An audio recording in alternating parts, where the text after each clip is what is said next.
Next है बच्चों, next topic है आपका इंडेक्स नंबर का ही। आपको ये इंडेक्स नंबर में अभी तक क्या क्या पढ़ाई कि उसकी कैरेक्टरिस्टिक्स क्या है और क्या इसका यूज़ भी है, यूजेस ऑफ।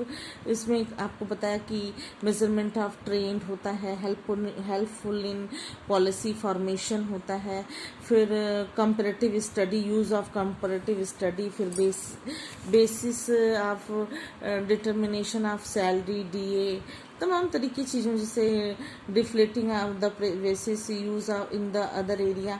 तो इसमें इंडेक्स नंबर एक ऐसा आइटम है जो कि वस्तुओं के दाम से लेकर के, और आप सेकेंड सेमेस्टर में पढ़े होंगे, आपका तो एग्ज़ाम नहीं हुआ लेकिन आपको सेकेंड सेमेस्टर में मनी एंड बैंकिंग में एक टॉपिक ही है इंडेक्स नंबर। उसमें ये बताया जाता है कि वस्तुओं के दाम का तो आप इंडेक्स बना लेते हैं, लेकिन जो मनी आप यूज़ कर रहे हैं उसका भी आपको एक इंडेक्स नंबर बनाना होगा। तो वो कैसे बनाएंगे, ये सारा कुछ जो है आपके इसमें यूजेस में ही आएगा। और आप बच्चों देखिएगा बुक में आपके दिया हुआ है। इसकी कुछ लिमिटेशंस भी हैं। लिमिटेशंस हैं कि based on the sample indicator of average are approximate trend होता है, और वो कंस्ट्रक्शन रचना संबंधी सीमाएं जो होती हैं, limitation of construction. Index number की रचना में थोड़ी सी भी अगर मिस्टेक हुआ, थोड़ा भी कुछ गलती हुआ, या जो हम लोग बेस ईयर चुनते हैं या जो भी वेट का मेज़रमेंट करते हैं, ये सारी में अगर थोड़ा भी मिस्टेक हुआ, यानी कि प्रॉपर फॉर्मूला यूज़ करने में थोड़ा भी मिस्टेक हुआ, तो सारा आंसर जो है वो रिज़ल्ट जो है वो कुछ का कुछ डिक्टेट करने लगेगा, एक्सप्लेन करने लगेगा। नेक्स्ट है कि इम्पैक्ट ऑफ स्पेसिफिक ऑब्जेक्टिव्स, विशिष्ट उद्देश्यों का प्रभाव भी एक बहुत महत्वपूर्ण है। कि जब हम इंडेक्स नंबर को बना रहे होते हैं तो उसका मुख्य उद्देश्य है कि उसके मुख्य उद्देश्य कि जो भी बनाया जा रहा है इंडेक्स नंबर, वो एक व्यक्ति पे जब अगर लागू होता है तो सब पर लागू हो। उदाहरण के लिए जैसे थोक मूल्य निर्देशांक का प्रयोग जीवन लागत निर्देशांक के स्तर पर नहीं हो सकता। तो ऐसे में भी कहने का मतलब कि सबका इंडेक्स नंबर अलग अलग होता है और उसका यूज़ भी अलग अलग है। होलसेल का अलग आप बनाते हैं, cost of living index number अलग होता है, तो ये सारी चीज़ें अलग अलग होती हैं।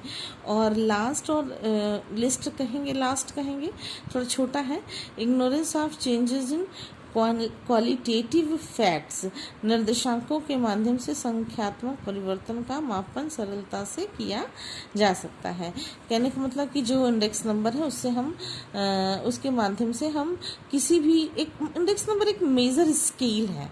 जो क्वालिटेटिव चेंजेस होते हैं उनका जब सही से वो उनको सही से डिस्क्लोज नहीं किया जाता तो इंडेक्स नंबर के माध्यम से ही उनको यूज़ किया जाता है। बच्चों इसके टाइप्स भी हैं, आप देखिएगा इसके टाइप्स भी हैं। Price index number of physical quantity, तो total value tag index number on the basis of commodities, on the basis of special purpose. तो ये जो है थियरी पोर्शन था। अब नेक्स्ट जो है कि क्या जिस समय हम इंडेक्स जब हम इंडेक्स टेबल बना रहे होते हैं तो कौन कौन सी चीज़ों को, इंडेक्स नंबर को बनाते समय किन किन चीज़ों को ध्यान में रखा जाता है, मैं अब आपको ये पढ़ाऊंगी। कि जो नेक्स्ट टॉपिक आपका अब शुरू होता है कि point to be considered in the construction of index number. जब इंडेक्स नंबर को बना रहे होते हैं तो उसका क्या पर्पज होता है, तो उसको देखते हैं कि रिटेल प्राइस इंडेक्स नंबर बनाया जा रहा है। पर्पज ऑफ, फर्स्ट हम देखते हैं कि क्या पर्पज है, ठीक है, पर्पज चेक करते हैं। पर्पज ऑफ इंडेक्स नंबर, ठीक, इंडेक्स नंबर तो क्या पर्पज है, रिटेल के लिए बना रहे हैं कि होलसेल के लिए बना रहे हैं कि प्राइस होलसेल के लिए, किस लिए इंडेक्स नंबर तैयार किया जाता है, कि जनरल प्राइस इंडेक्स नंबर तैयार करना, जो भी पर्पज होता है वो पहले ही से क्लियर होता है। सेकेंड है सिलेक्शन ऑफ बेस ईयर। हम बच्चों ये बहुत इम्पॉर्टेंट और बहुत यही पूरा का पूरा इंडेक्स नंबर है कि जो आप सिलेक्शन कर रहे हैं, एक बेस ईयर होगा और एक करेंट ईयर होगा।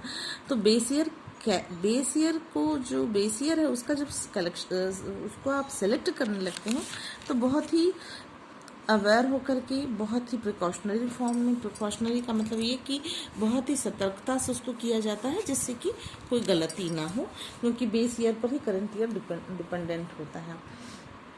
बहुत पुराना भी बेस ईयर नहीं होना चाहिए, बिल्कुल नया नहीं होना चाहिए। उन ईयर्स को नहीं लेना चाहिए बेस ईयर जिसमें कोई नेचुरल कलामिटीज़ या कोई नेशनल कलामिटीज़ हो गई, जैसे युद्धकाल, बाढ़। जैसे अभी 2021 कभी नहीं लिया जाएगा बेस ईयर। अगर जनसंख्या किसी तरीके से क्षति हुई तो उसको उसमें फिर है दो ईयर होता है, एक फिक्स बेस ईयर और एक होता है चेन बेस ईयर। फिर है थर्ड है बच्चों selection of representative index are commodities. Representative selection of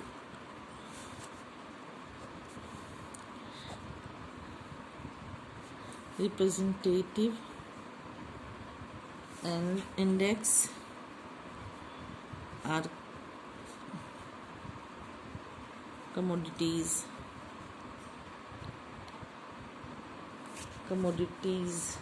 dt, कुछ यहाँ भी टी आई होगा, यहाँ भी होगा डिटीज, DITIES कमोडिटीज। ठीक है, देख लीजिए ये DITIS कमोडिटीज।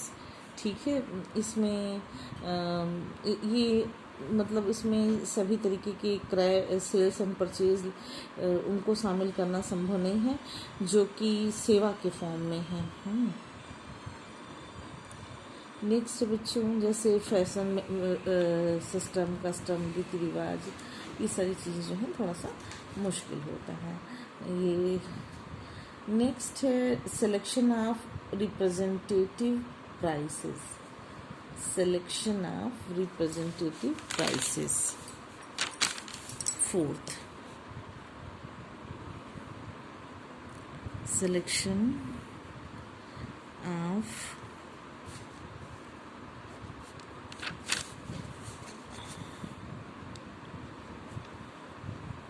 representative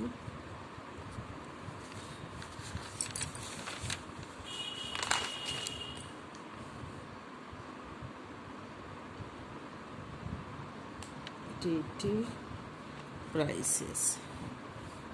ठीक है,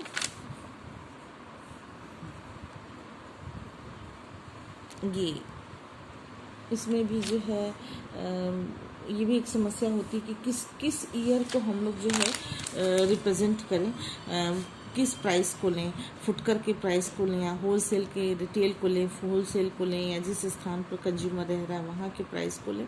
तो ये सारी भी थोड़ा सा प्रॉब्लम क्रिएट करती हैं। फिर है प्रॉब्लम ऑफ वेटिंग, भार देने की समस्या किसको। फिर उसके बाद चॉइस ऑफ सुटेबल एवरेजेस और फिर सिलेक्शन अप्रोप्रिएट फॉर्मूला। बच्चों इसका फॉर्मूला बहुत इजी है, बहुत ही इजी। दो तरीके से problems of relating two methods of base year. First है, एक है फिक्स बेस ईयर और फिक्स बेस मेथड और 1 ईयर फिक्स बेस। बच्चों जैसे कि फिक्स बेस मेथड जो है वो उसमें आप किसी एक ईयर को फिक्स्ड कर लेंगे। कैसे कैलकुलेट किया जाता है बेस ईयर, कैसे बनाया जाता है, कैसे इसको बेस ईयर का मतलब ये होता है कि किसी एक ईयर को बेस बना लिया गया, किसी एक ईयर को बेस बना लिया। तो अब बेस बना लिया किसी एक ईयर को, तो जो PR होगा, PR का मतलब price index number R, price relative, इसको PR को बोलते हैं प्राइस रिलेटिव। ठीक है, प्राइस रिलेटिव जो होता है PR इज इक्वल टू होगा P1 इंटू 100 अपॉन P0। इसको ऐसे भी लिखते हैं P1 अपॉन P0 इंटू 100। ठीक है, ये इट मीन्स कि एक जो P1 है वो हमारा करंट ईयर और P0 जो है वो हमारा बेस ईयर, उसमें अगर हम 100 से मल्टीप्लाई कर देंगे तो मुझे एक न्यूमेरिकल लेते हैं। जब तक एक न्यूमेरिकल नहीं लेंगे तब तक समझ में आपको नहीं आएगा। बच्चों बेस ईयर का सिलेक्शन कैसे किया जाता है, इसको हम एक एग्जाम्पल दे करके आपको समझा रहे हैं। एक क्वेश्चन है कि prepare index number for different years taking 2010 as a base year. 2010 को बेस ईयर उसने बना लिया है। तो जब आप इसका इंडेक्स बनाने लगेगा तो कैसे कैलकुलेशन कीजिएगा बच्चों। देखिए कैलकुलेट कैसे कीजिएगा। कैलकुलेशन ऑफ फॉर्मूला ही होता है P1। कैलकुलेशन कैसे कीजिएगा, देखिए calculation P1 upon P0 into 100 होगा। तो ये आप ऐसे ही रहने दीजिए, इसको इसी के बिहाफ पे कीजिए।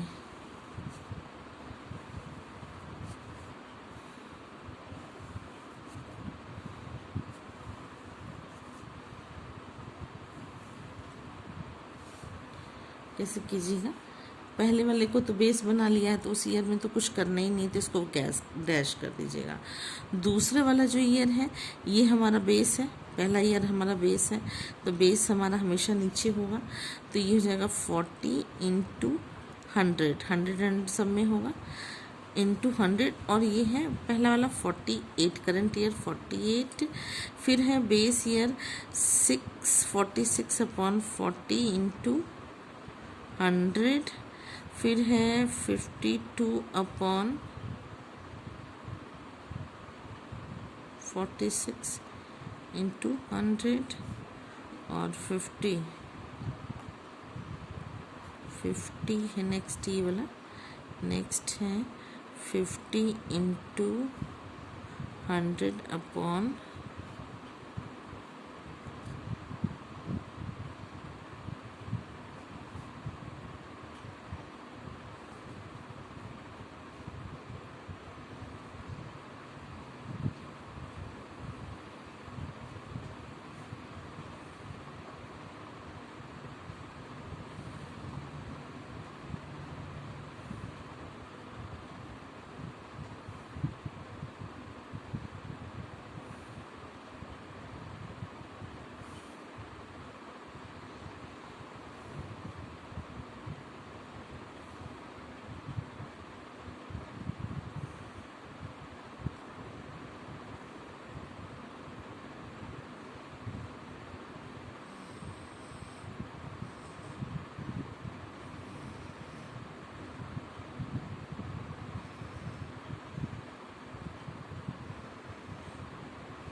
बच्चों जब आप इसको